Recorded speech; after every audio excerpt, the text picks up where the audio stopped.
ऐसे और वीडियो देखने के लिए हमारे चैनल को सब्सक्राइब करें और लाइक करें। बेहता फल। एक मर्तबा का जिक्र है कि एक नेक दिल इंसान एक नहर के किनारे बैठा था। दिन भर की मेहनत के बाद वो थका हुआ था और सस्ताने के लिए दरख्त के साए तले बैठ गया। इसी दौरान उसकी नजर नहर के पानी पर पड़ी, जहां एक खूबसूरत रस भरा फल पानी पर तीरता हुआ आ रहा था। वो भूखा था। उसने झुककर फल उठाया और बगैर कुछ सोचे खा लिया। लेकिन जैसे ही उसने फल खत्म किया, उसके दिल में बेचैनी पैदा हो गई।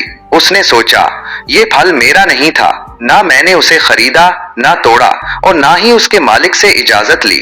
ये सोचकर उसका दिल कांप उठा। उसने इरादा किया कि जब तक वो उस फल के असल मालिक को तलाश नहीं कर लेता और उससे मुआफी नहीं मांगता, चैन से नहीं बैठेगा। वो नहर के किनारे किनारे पानी के बहाव के उलट सिमत चल पड़ा। कई घंटे पैदल चलने के बाद वो एक बाग में पहुंचा, जहां से नहर का पानी आ रहा था। बाग हरा भरा था और फलों से लदा हुआ था। उसने अंदाजा लगा लिया कि फल उसी बाग का होगा।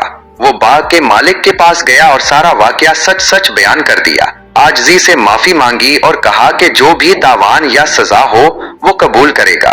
बाग का मालिक एक नेक और दानिशमंद शख्स था।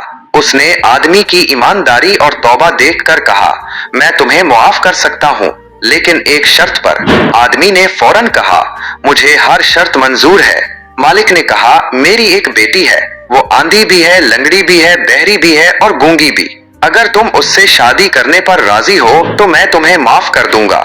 आदमी ने दिल में सोचा कि मैंने एक गुनाह किया है, अब अगर उसकी मुआफी के लिए कुर्बानी देनी पड़े तो कबूल है। उसने हाँ कर दी। जब निकाह हुआ और दुल्हन को उसके पास लाया गया तो वो हैरान रह गया। बीवी न तो आंधी थी, न लंगड़ी, न बहरी, न गूंगी, बल्कि निहायत हुसीन और जमील नेक सीरत लड़की थी।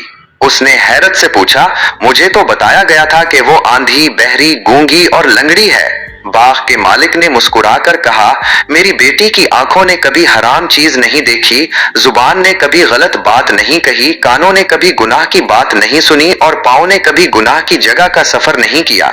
इसी लिहाज से मैंने ये बात कही थी।